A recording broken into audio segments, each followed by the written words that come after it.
今次我哋嚟做一條官子題啊！白棋應該點行先最有得着呢？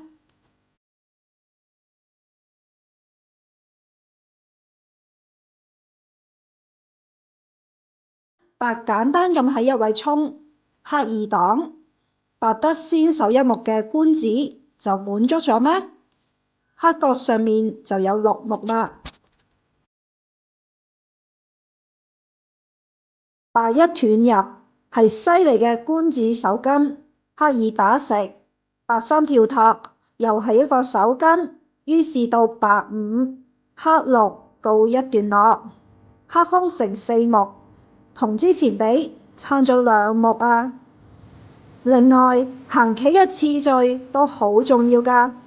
白如果淨係喺一位托，俾黑二擋住就唔掂當啦。